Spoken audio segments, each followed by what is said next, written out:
Good morning student. இப்ப நான் பார்த்துட்டு இருக்கிறது நம்ம சாய்வேதா அகாடமி சார்பா பிஜிடிஆர்பி காமர்ஸ் ஆன்லைன் கிளாஸஸ் போயிட்டு இருக்கு. அதுல வந்து பாத்தீங்கன்னா இப்ப ஸ்லிப் டெஸ்ட் 5 முடிஞ்சிருக்கு. இப்ப அதோடைய கொஸ்டின் பேப்பர் டிஸ்கஷன்லாம் பார்க்க போறோம். இந்த ஸ்லிப் டெஸ்ட் 5 பாத்தீங்கன்னா யூனிட் 3ல சி, ஓகேங்களா? சி வந்து நம்ம ஃபினான்ஷியல் மார்க்கெட்னு பிரிச்சிருப்போம். அதுல டாபிக் வந்து 3, 4, 5 இந்த 3 டாபிக் இன்க்ளூட் பண்ணதான் ஸ்லிப் டெஸ்ட் 5. சரிங்களா?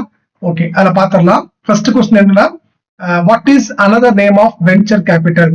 ஓகேங்களா? வெஞ்சர் கேபிட்டலோடைய இன்னொரு பேர் என்ன? ஏன்னா கம்ப்ளீட்டா நம்ம ஷார்ட்கட்ஸ் நிறைய கொடுப்போம். ஸோ வீடியோ பாஸ் பண்ணி பாருங்க. வேணுங்கிறவங்க வீடியோ பாஸ் பண்ணிட்டு ஷார்ட்கட்ஸ் எழுதி வச்சுக்கோங்க பக்கத்துல, ரொம்ப ஈஸியா இருக்கும். இந்த டெஸ்ட்டை முடிச்சதுக்கு அப்புறம், அதாவது நான் என்னுடைய ஷார்ட்கட் டிஸ்கஷன் கேட்டதுக்கு அப்புறம் திரும்ப ஒரு தடவை நாங்க அனுப்பின பிடிஎஃப் வச்சு நீங்க டெஸ்ட் போட்டு பாருங்க. உங்க மார்க் ஃபர்ஸ்ட் டைம் எடுத்ததுக்கும் இப்ப இந்த ஷார்ட்கட் வீடியோ பார்த்ததுக்கு அப்புறம் எவ்வளவு மார்க் இன்க்ரீஸ் ஆயிருக்குன்னு சொல்லிட்டு எனக்கு கமெண்ட்ல போடுங்க. சரிங்களா? வாட்ஸ்அப் அனுப்புங்க, இல்லைன்னா மெசேஜ் பண்ணுங்க. Okay, thank you. இப்ப நம்ம பார்க்க போறது பாத்தீங்கன்னா, what is another name for venture capital? ஓகேங்களா? சோ ஆன்சர் பாத்தீங்கன்னா ரிஸ்க் கேபிட்டல். ஓகேங்களா? ரிஸ்க் கேபிட்டல் தான் ஆன்சர். சரிங்களா? இந்த வெஞ்சர், இந்த ஏற்கனவே சொல்லிருப்பேன், இந்த வெஞ்சர் ரிஸ்க்குலாம் வந்து பாத்தீங்கன்னா ரெண்டு ஒரே தான். இவரு நம்ம வடிவேலோட ஜோக்க சொல்லிருப்பேன், ரிஸ்க் எல்லாம் ரஸ்க் சாப்பிடுற மாதிரி சொல்லுவாப்ல ஒரு படத்துல. சோ அதனால அந்த ரிஸ்க், ஓகேங்களா, ரிஸ்க் எல்லாம் ரஸ்க் சாப்பிடுற வழியில் நான் வச்சிருந்தேன். ஸோ இந்த வெஞ்சர் கேபிட்டல்ங்கிறது ரிஸ்க், மறந்துடாதீங்க. அடுத்து பாத்தீங்கன்னா, இந்த வெஞ்சர் கேபிட்டல் எப்போ வந்து இன்ட்ரோடியூஸ் பண்ணிருக்கான்னு கேக்குறாங்க. ஸோ ஆன்சர் பாத்தீங்க அப்படின்னா 1988 தான் இது பண்ணிருப்பாங்க, இன்ட்ரோடியூஸ் பண்ணிருப்பாங்க. எப்படி சார் ஞாபகம் வச்சுக்கலாம்? வெஞ்சர் கேபிட்டல சரியாக பயன்படுத்தும் ஆண்டர்பிரனர். பொதுவா வந்து ஆண்டர்பிரனர், தொழில் முனைவோர் தான் இந்த மாதிரி வெஞ்சர் கேபிட்டல் எடுப்பாங்க. ஸோ அதை சரியா பயன்படுத்தக்கூடிய ஒரு ஆண்டர்பிரனர் வந்து தனது பிசினஸ்ல வெற்றியை எளிதில் எட்டி பிடிச்சு விடுவார். எளிதில் எட்டி பிடித்து விடுவார். அப்ப 1988. ஓகேங்களா? நான் வச்சுக்கலாமா ராஜா? சரி, அவ்வளவுதான். அடுத்து வந்து what is the minimum size of the venture capital fund as per guidelines? சரிங்களா?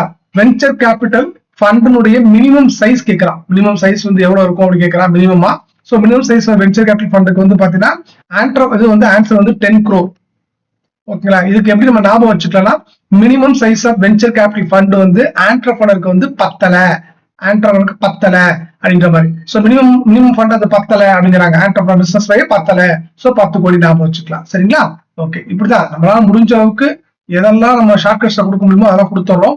நீங்க அதை எளிமையா பயன்படுத்திக்கங்க, சக்சஸ் பண்ணுங்க. வருகிற பிஜிடிஆர் தேர்வு நமக்கான வெற்றி தேர்வு அமையணும், அதுதான் ரொம்ப முக்கியம். ஓகேங்களா ராஜா? சரி, 4th பேர்லாமாப்பா. which stage of project the seed finance belongs to? ஓகேங்களா? சோ எந்த ஸ்டேஜ் ப்ராஜெக்டோட எந்த ஸ்டேஜ்ல வந்து சீட் பினான்ஸ் வந்து சார்ந்து இருக்குன்னு கேக்குறாங்க. 4 ஸ்டேஜ். இதுக்கு நான் அந்த ஷார்ட்கட்ஸ் கொடுத்துறேன். ஃபர்ஸ்ட் ஷார்ட்கட்ஸை பாத்துக்கங்க. சோ இந்த 4 படி மாதிரி போட்டுருங்க. 1, 2, 3, 4 ஸ்டெப். ஃபர்ஸ்ட் பாத்தீங்கன்னா டெவலப்மெண்ட், அடுத்து இம்ப்ளிமெண்ட், அடுத்து கமர்ஷியல், அடுத்து எஸ்டாப்ளிஷ்மெண்ட். இந்த கீ பாயிண்ட போட்டுக்கங்க. இந்த டெவலப்மெண்ட்ங்கிறது சீட் பினான்ஸ் இது கிளாஸஸ் கொடுக்காம கிளியரா கொடுத்துருப்போம். இருந்தாலும் இந்த ஷார்ட்கட்ஸ் இந்த மாதிரி நான் வச்சுக்கேன். டெவலப்மெண்ட்ங்கிறது சீடு, ஓகேங்களா? நான் வச்சுக்கேன் டெவலப்மெண்ட் சீடு. இம்ப்ளிமெண்ட்ங்கிறது ஸ்டார்ட், அதாவது ப்ரொடக்ஷன் ஸ்டார்ட் பண்றது, ஓகேங்களா? ஸ்டார்ட் அப் கேபிட்டல் வரும். டெவலப்மெண்ட்ல சீடு பினான்ஸ் வரும். கமர்ஷியல் வந்து மார்க்கெட் இன்ஃப்ராஸ்ட்ரக்சர் வந்துடும். எஸ்டாப்ளிஷ்மெண்ட்ல growth அண்ட் எக்ஸ்பென்ஷன் வந்துடும். சரி, இது எப்படி சார் ஞாபகம் வச்சுக்கலாம்னா, தேவி கம்ஸ் நான் வச்சுக்கேன். இந்த சீட் பினான்ஸ் தேவி கம்ஸ். சரிங்களா? அவங்கதான் வந்து என்ன பண்றாங்க, இந்த ஒரு ப்ராஜெக்ட என்ன பண்ண போறாங்க, எடுத்து சக்சஸ் பண்ண போறாங்க. இப்ப தேவிங்கிறப்ப கேர்ள்ங்கிறப்ப கண்டிப்பா ஒரு என்ன சொல்லலாம், அவங்க ஒரு என்ன சொல்றது, ப்ரொடக்ஷன்றப்ப இது காஸ்மெட்டிக்ஸ் அதை உற்பத்தி பண்ண வச்சுக்கலாம், இல்லைன்னா புடவை. சரிங்களா? ட்ரெஸ் வந்து கார்மெண்ட் பண்ற மாதிரி, தட் மீன்ஸ் வந்து அந்த உற்பத்தி பண்ற மாதிரி ஞாபகம் வச்சுங்க. ஸோ தேவி வந்து கம்ஸ் வந்திருக்கா ஒரு ஆண்டர்பிரனரா கார்மெண்ட்ஸ் இதுல, அதாவது துணி, ஓகேங்களா, அந்த புடவை இதை உற்பத்தி பண்றது, சுடிதார் உற்பத்தி பண்ற மாதிரி ஞாபகம் வச்சுக்கோங்க. ஓகேங்களா? ஸோ தேவி கம்ஸ் எக்ஸா சொன்னீங்க அப்படின்னா டிஇவி தே, அப்ப டெவலப்மெண்ட், டிஇவி டெவலப்மெண்ட். ஓகேலாம் வந்துருச்சா? ஓகே. அடுத்து ஐ வந்து இம்ப்ளிமெண்ட், அதான் 2வது ஸ்டேஜ். அடுத்து கம்ஸ், சிஓஎம் வந்து commercial, COM commercial. ES establishment, ES வந்து எஸ்டாப்ளிஷ்மெண்ட். ஸோ 4 இருக்கு. ஸோ தேவி கம்ஸ் வச்சு எழுதிடலாம். 1, 2, 3, 4 கரெக்டா வந்துடும். இதுல ஃபர்ஸ்ட் எடுத்தோன்னு என்ன பண்ண முடியும், விதை தான் ரொம்ப முக்கியம். சீடுங்கிற விதை. ஸோ விதை ஃபர்ஸ்ட் சீடு, அதான் என்ன பண்றா அவன் வந்து இப்ப கார்மெண்ட் துணியா இருந்தா பஞ்சு, காட்டன் தானே, அந்த காட்டன் கொண்டு வருவாங்க. சோ அது மாதிரி அந்த விதை, ஓகேங்களா? அடுத்து வந்து ப்ரொடக்ஷன் ஸ்டார்ட் பண்ணுவான். சோ நூலா மாறி அது வந்து ப்ரொடக்ஷன் ஸ்டார்ட் பண்றான். அடுத்த ஸ்டேஜ்ல வந்து மார்க்கெட், அதாவது அந்த உற்பத்தி பண்ணதை மார்க்கெட் பண்றான் சந்தையில. மார்க்கெட் பண்றான், நல்ல லாபம் வருது. சரிங்களா? அடுத்து ஃபோர்த்ல வந்து growth. அதனால அவன் என்ன பண்றான், அடுத்த பிரான்ச் எல்லாம் வச்சு எக்ஸ்பென்ஷன் பண்றான். அடுத்த லெவல்ல வந்து அடுத்த ஸ்டேஜ் growthக்கு நோக்கி போறான். அப்படி ஞாபகம் வச்சுங்க. அப்ப ஃபர்ஸ்ட் வந்து சீடு, அடுத்து ஸ்டார்ட் அப். ஓகேங்களா? அது வந்து ப்ரொடக்ஷன் சொல்லுவாங்க. அடுத்து மார்க்கெட் பண்றான், அதுக்கப்புறம் growth ஆயிரும். சரி, இப்ப நம்ம தேவி ஃபர்ம்ஸ். இப்ப விதை போட்டு ப்ரொடக்ஷன் ஸ்டார்ட் செய்தால் மார்க்கெட்டில் வென்று growth அடையலாம். தேவி சொல்லியிருந்து பாருங்க. இது வந்து ஒரு ஸ்லோகம் மாதிரி சொல்லிருப்பேன். விதை போட்டு ப்ரொடக்ஷன் ஸ்டார்ட் செய்தால் மார்க்கெட்ல வென்று growth-ஐ அடையலாம். ஓகேங்களா? ஞாபகம் வச்சுக்கோங்க. இப்ப வச்சுட்டு இப்ப பாருங்க, தேவி கேட்டிருக்க என்ன கேட்கறா, சீடு கேட்டிருக்கா. சீடு ஃபர்ஸ்டே சொல்லிருப்பேன் இல்லையா? அப்ப ஃபர்ஸ்ட்ல டிஇவி வரணும். டிஇவி இங்க இருக்கு. சோ இதுதான் ஆன்சர். ஒரு கால் இந்த அடுத்த கொஸ்டின் வருது. In which stage of project start up capital இஷ்யூன்னு கேட்கறான். சார் யூஸ்ன்னு கேட்கறான். சோ ஸ்டார்ட் அப் கேபிட்டல்ங்கிறப்ப என்ன சொல்லி கொடுத்துருக்கேன், இந்த பாருங்க டிஇவிஐ கம்ஸ்ல. இப்ப ஸ்டார்ட் அப்னா ரெண்டாவது அப்படிதான் ப்ரொடக்ஷனை கொண்டு வருது. அப்ப ஐ வந்திருக்கு. அப்ப ஐ எங்க இருக்கு, இந்த இருக்கு. So implement stage. இதான் ஆன்சர். சி தான் ஆன்சர். ஓகேங்களா? இங்க டெவலப்மெண்ட் ஆஃப் ஐடியா, இங்க சி இம்ப்ளிமெண்டேஷன் ஆஃப் ஐடியா. இதான் ஆன்சர். சரிங்களா? இதை வச்சுக்கினா ஈஸியா நீங்க அடிச்சுட்டு போயிட்டே இருக்கலாம். இந்த ஷார்ட்கட் தேவி கன்சிடா வச்சுங்க. இந்த படிநிலையை வச்சுக்கிட்டீங்கன்னா டக் டக்னு அடிச்சிடலாம், ஆன்சர் அடிச்சிடலாம். ஓகே, அடுத்து பாத்தீங்கன்னா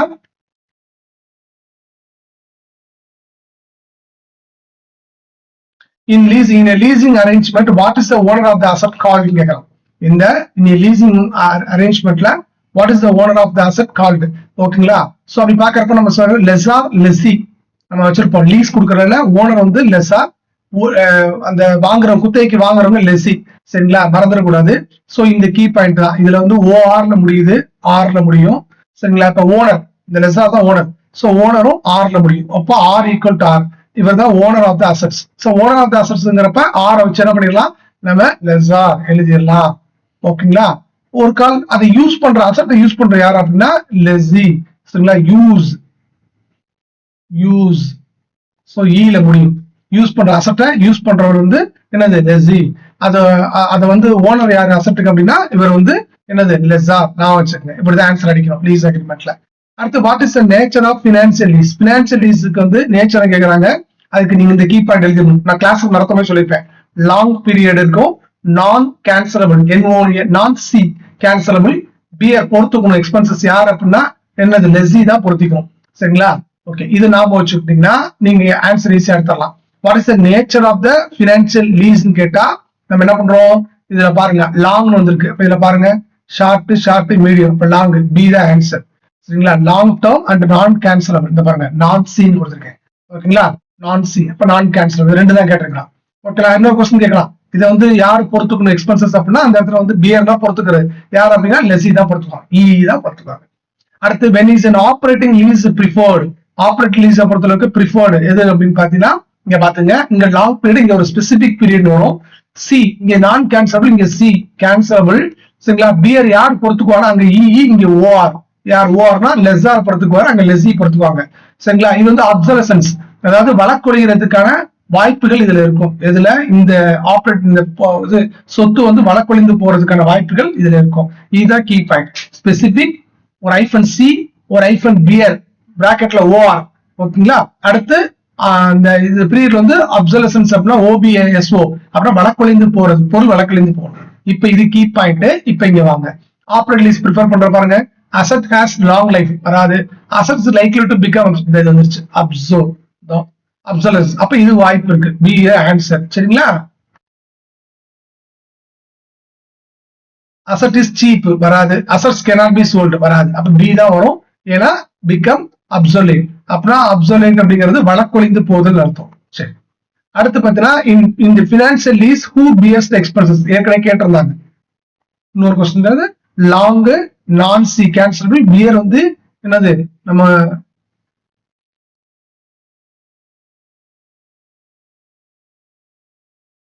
பினான்சியல் லீஸா. ஒரு நிமிஷம் இருங்க, இதுல யார் வரான்னு பாத்துருக்கோம், சேஞ்ச் பண்ற மாதிரி இருக்கு. ஓகே, இதுல யார் வரா அப்படின்னா லாங் இந்த பினான்சியல் லீஸ்ங்கிறப்ப லாங் நான் கேன்சலபிள், பியர் பொறுத்துக்கிற வந்து யாருன்னா லெஸி தான் பொறுத்துக்கணும். இப்ப என்ன கேட்டிருக்காங்க, இன் பினான்சியல் லீஸ்ல ஹூ பியர் த எக்ஸ்பென்சஸ். இப்ப இது பியர்னா என்ன, லெஸி தான் பொறுத்துக்கணும். அப்ப இங்க ஆன்சர் வந்து லெஸி, பி. ஓகே, பி தான் ஆன்சர். சரியா? ஓகே,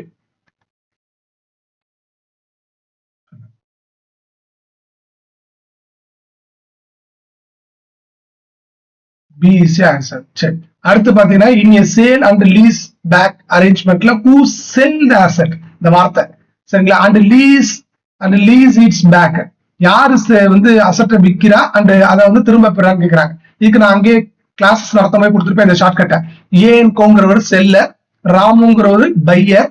அடுத்து அதே ஏஎன்கோ வந்து இந்த இடத்துல லெஸ்ஸியா மாறும்னு சொல்லியிருக்கேன். எப்படின்னா ஏஎன்கோ வந்து ஒரு பொருள் ஒரு அசெட் வந்து விற்கிறாங்க யார், ராமுக்கு. அப்ப விற்கும் போது இவர் செல்லர் ஆயிடுவார் ஏஎன்கோ. ராமு வந்து அந்த பொருளை காசு கொடுத்து வாங்குவாங்க அசெட்டை. அப்ப வந்து பையரா இருப்பான் ஃபர்ஸ்ட் ஸ்டேஜ்ல. அந்த பொருளை வாங்கினதுக்கு அப்புறம் உடனே என்ன பண்ணுவாருன்னா இந்த ராமு இங்க லெசரா மாறி ஓகேங்களா, குத்தகைக்கு அதே அசெட்டை யாரு கொடுப்பா, யாரு வித்தாங்களோ அவங்க கிட்டே கொடுத்துருவாங்க. அப்ப இந்த இடத்துல ஏஎன்கோ என்னவாங்க, லெஸ்ஸியா மாறிடுவாங்க. ஓகேங்களா, சோ ஏஎன்கோ வந்து இங்க செல்லரா இருக்காங்க, இங்க லெஸ்ஸியா மாறிடுவாங்க. ராமு இந்த இடத்துல ஃபர்ஸ்ட் பையரா இருப்பாரு, அதுக்கப்புறம் லெஸ்ஸரா மாறுவாங்க. இதான் கான்செப்ட். அப்ப இதுல இருந்து என்ன தெரியுதுன்னா இந்த சேல் அண்ட் லீஸ் பேக்ல ஏஎன்கோ வந்து விக்குது ராமுக்கு. அட் த சேம் டைம் ராமுகிட்ட இருந்து லீஸுக்கு அந்த ப்ராப்பர்ட்டியை வாங்கிக்குது. அப்ப இதுல என்ன கிடைக்கும்னா ராமுக்கு விக்கிறதுனால பணம் உழுக்கல வரும் ஏஎன்கோக்கு. அட் த சேம் டைம் அசட்டும் குத்தகை மாதிரி எடுக்கிறதுனால லீஸுக்கு எடுக்கிறதுனால அசட் வந்துருச்சு. அப்போ இந்த சேல் அண்ட் லீஸ் பேக்ல என்ன கிடைக்குதுன்னா பணமும் கிடைக்குது, இந்த வாங்க கெட்டிங் பினான்ஸ், பணமும் கிடைக்கிறது பிசினஸ் ரன் பண்றது. அடுத்து கெட்டிங் அசட்ஸையும் நம்ம என்ன பண்றோம், லீஸுக்கு பெறோம். அப்ப ஒரே டைம்ல இந்த லீசல் இந்த சேல் அண்ட் லீஸ் பேக் மூலமா நீங்க அசட்டையும் என்ன பண்ணலாம், திரும்ப லீஸ்ல எடுத்துக்கலாம். அதே மாதிரி அதுக்கான பினான்ஸும் கிடைச்சிடும். ரெண்டு பெனிஃபிட் இங்க கிடைக்குது. யாருக்கு அப்படின்னா அந்த செல்லருக்கு. சரிங்களா, இந்த ஸ்டேஜ் அதான் அந்த 3ஆ கொடுத்துருப்பேன் பாத்துக்கங்க. அப்ப இவங்க என்ன கேட்டிருக்காங்க அப்படின்னா அரேஞ்ச்மெண்ட்ல who sells asset and leases its பேக்னா ஹூ. அப்ப கண்டிப்பா செல் வந்து ஏஎன்கோ தானே. அப்ப ஏஎன்கோ யாரா இருப்பாரு, இந்த இடத்துல என்ன ஏஎன்கோங்க இங்க பாருங்க லெஸ்ஸியா இருப்பாரு. அப்ப பாருங்க லெஸ்ஸார் செல்ஸ் த அசெட் இல்ல, lessee sells the asset to லெஸ்ஸா இருக்கு அண்ட் லீஸ் இட், இதான் வரும், பி தான் ஆன்சர் வரும். ஏன் இப்படி லெஸ்ஸி நீங்க போட்டிருக்காங்கன்னா லெஸ்ஸி வந்து இங்க பாருங்க லெஸ்ஸி தான் ஏஎன்கோ, செல்லர் தான் ஏஎன்கோ. அப்ப இந்த லெஸ்ஸிங்கிறவர் தான் முதல் செல்லரா இருந்து லெஸ்ஸியா மாறுறாரு. சோ அப்ப லெஸ்ஸி செல்ஸ் த அசெட். இப்ப ஏஎன்கோ தானே, அவங்க ரெண்டும் ஒரே தானே, அவங்க விற்கிறாங்க. லெஸ்ஸார் யாரு, ராமுக்கு விற்கிறாங்க. அண்ட் லீஸ் இட் பேக், திரும்ப ராமுகிட்ட இருந்து அதை அந்த அசெட்டை பேக் திரும்பவும் என்ன பண்றாங்க, லீஸுக்கு எடுத்துக்கிறாங்க. அதான் ஆன்சர். சரிங்களா,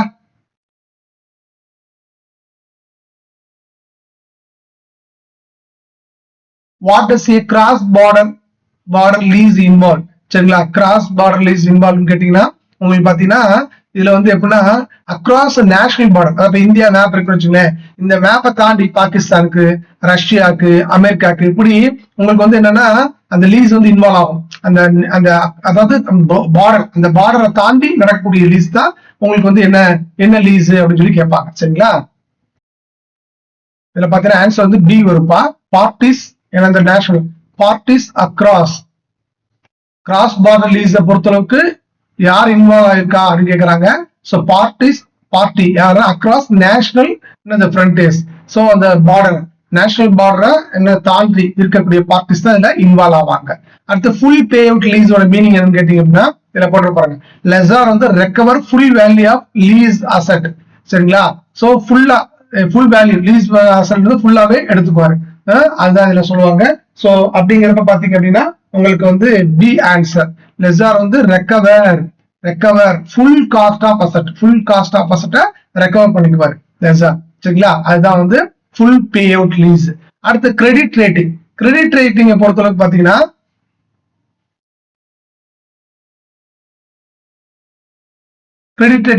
பாத்தீங்க அப்படின்னா what does credit rating reveal. சரிங்களா, ரிவெல்னா வெளிப்படுத்துற மாதிரி. சரிங்களா, சோ கிரெடிட் ரேட்டிங் வந்து எதை வந்து வெளிப்படுத்துது அப்படின்னு சொல்லி கேக்குறாங்க. சோ இது வந்து கான்செப்டுவல் கொஸ்டின் தான். உங்களுக்கு வந்து என்னன்னா கான்செப்ட் வரும், the safety of the credit instrument. இந்த safety of the credit instrument தான் அது என்ன பண்ணுது, வெளிப்படுத்துது. ஏன்னா கிரெடிட் இன்ஸ்ட்ருமெண்ட்டுக்கு தான் இது கொடுக்குறாங்க கிரெடிட் ரேட்டிங்க. சோ அதோட சேஃப்டியை பாதுகாப்பா நமக்கு தெரியுது. சரி, அடுத்து கிரெடிட் ரேட்டிங் வந்து ஹெல்ப் இன்வெஸ்டாருக்கு வந்து எப்படி வந்து ஹெல்ப் பண்ணுது அப்படின்னு சொல்லி கேக்குறாங்க. அது வந்து பாத்தீங்கன்னா ஃபோர்காஸ்ட் ரிட்டர்ன், அவங்களோட ரிட்டர்ன், இதெல்லாம் கான்செப்ட், இதுக்கெல்லாம் ஷார்ட்கட் பண்ண முடியாது, கான்செப்ட் படிக்கிறோம், கிளாஸ் கவனிச்சுதான் அடிக்கணும். சோ ஃபோர்காஸ்ட் ரிட்டர்ன் நமக்கு வந்து ரிட்டர்ன் வரணும் இல்லையா, அந்த ரிட்டர்னை முன்கணிக்கிறோம். சோ முன்கணிக்கிறதுக்கு உதவி செய்யுது. அப்ப இந்த ரேட்டிங் கொடுத்துருக்காங்க அப்படின்னா கண்டிப்பா வந்து என்னது ரிட்டர்ன்ஸ் நல்லா வரும் எதிர்காலத்துல அப்படிங்கிற ஒரு டிசைனுக்கு யார் வருவா, இன்வெஸ்டர் வந்து வருவாங்க.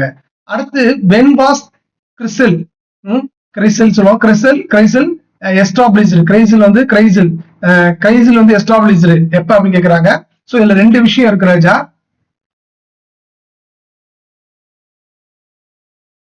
இதுல வந்து ரெண்டு விஷயம் இருக்கு. இப்ப நம்ம மெட்டீரியல் கூட நம்ம பார்த்துட்டு இன்னொரு புக்ல எடுத்ததுதான். அதாவது இன்கார்பரேஷன் சொல்லலாம், எஸ்டாப்ளிஷ் சொல்லலாம், செட்டப், அதாவது தமிழில ஏற்படுத்தப்பட்டது, அதாவது அதை வந்து நிறுவுறது. சரிங்களா? நிறுவுறது எப்பன்னு கேட்டா 1987 குறிச்சுக்கு. சரிங்களா? அதே சமயம் அதோட செயல்பாடு எப்ப தொடங்குது அப்படின்னா 1988. சோ இந்த கொஸ்டின் வந்து எஸ்டாப்ளிஷ் தான் கேட்டிருக்காங்க. சோ எஸ்டாப்ளிஷ்ங்கிறப்ப இங்க ஆப்ஷன் நம்ம கொடுக்கல. சரிங்களா? கொடுக்காதனால நமக்கு இந்த மாதிரி இப்ப 87 கொடுக்கல. சரிங்களா? அப்ப என்ன வரும், நமக்கு வந்து 88 கொடுத்துட்டாங்க. இப்படிதான் ஆப்ஷன் தூக்கணும். ஏன்னா ஒவ்வொரு புக்ல ஒரு மாதிரி இருக்குது. இந்த மாதிரி வந்தா இதான். ஏன்னா நிறைய இடத்துல எஸ்டாப்ளிஷ் ஒன்னா இருக்கும், கமென்ஸ்மெண்ட் தொழில தொடங்க டைம் ஒன்னா இருக்கும், அதுக்கான ஆக்ட் வந்து பார்லிமெண்ட்ல பாஸ் பண்ண ஒன்னா இருக்கும். நல்லா புரிஞ்சுக்குங்க. ஏதாவது இப்போ ஒரு நிறுவனத்தை நிறுவனம் சொல்லிட்டு பார்லிமெண்ட்ல ஒரு ஆக்ட் பாஸ் பண்ணுவாங்க. சோ அந்த ஆக்ட் ஒரு வருஷம் இருக்கும். இப்ப 86 வச்சுக்கலாம், உதாரணத்தை சொல்றேன்.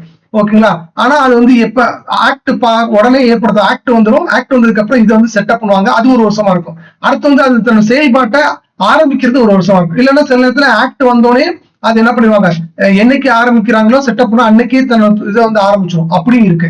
சரிங்களா? அப்ப இந்த இதை மட்டும் கொஞ்சம் கரெக்டா போடணும்.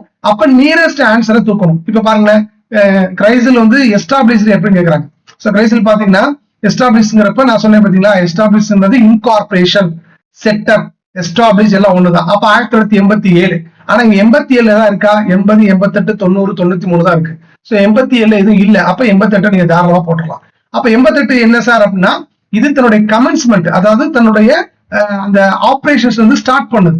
அதாவது இது செயல்பட தொடங்கிய ஆண்டு தான் 1988. சோ ஒரு சில புக்ல வந்து பாத்தீங்கன்னா இந்த செட்டப் பண்ணது மட்டுமே கொடுத்திருப்பாங்க, கமென்ஸ்மெண்ட் தனியா பிரிச்சு கொடுத்துருக்க மாட்டாங்க. ஒரு சில புக்ல கமெண்ட்ஸ் மட்டும் கொடுத்திருப்பாங்க, செட்டப் பண்ணது கொடுத்திருப்பாங்க. அதனால நீங்க என்ன பண்ணி கன்ஃபியூஸ் பண்ணிக்க வேண்டாம், நோட் பண்ணி வச்சுக்கோங்க. அங்க ஆப்ஷன்ஸ் என்ன இருக்கோ அதுக்கேற்றாப்புல இதை நோட் எழுதிருங்க. சரிங்களா? நமக்கு புக் ப்ரூஃப் இருக்கு, நோ ப்ராப்ளம். சரி, இப்ப இந்த ரெண்டையும் ஞாபகம் வச்சுக்கிறதுக்கு ஷார்ட்கட் கொடுத்துறேன்.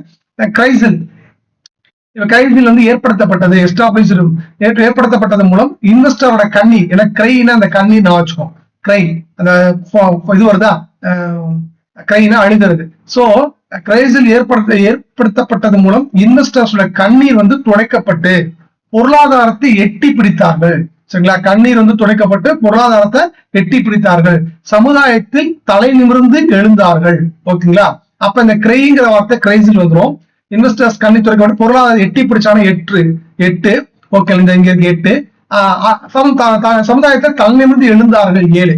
இதுதான். சோ ஏற்படுத்தப்பட்டது எஸ்டாப்ளிஷ்டு. அப்ப கிரைசில் எஸ்டாப்ளிஷ்னால கிரை கண்ணீர், இன்வெஸ்டர்ஸ் வந்து என்ன பண்றாங்க, பொருளாதாரத்தை எட்டி பிடிக்கிறாங்க, தலை நிமிர்ந்து எழுகிறார்கள். அப்ப 87. ஓகேங்களா? அடுத்த வருஷமே நெக்ஸ்ட் இயர் கார் வாங்கி ஸ்டார்ட் பண்றாங்க. கார் வாங்கி தன்னுடைய தன்னுடைய லைஃப் ஸ்டார்ட் பண்றாங்கன்னு வச்சுக்கோங்க. ஸ்டார்ட் அப்ப ஸ்டார்ட் அப் எப்ப தொடங்குது? நெக்ஸ்ட் இயர் அப்படின்னு வச்சு நெக்ஸ்ட் 88. ஓகேங்களா? இப்படி படிச்சீங்கன்னா 87, 88 ரெண்டுமே ஞாபகம் வந்துடும். அடுத்து வந்து கேர் எஸ்டாப்ளிஷ் பண்ணது எப்பன்னு கேக்குறாங்க.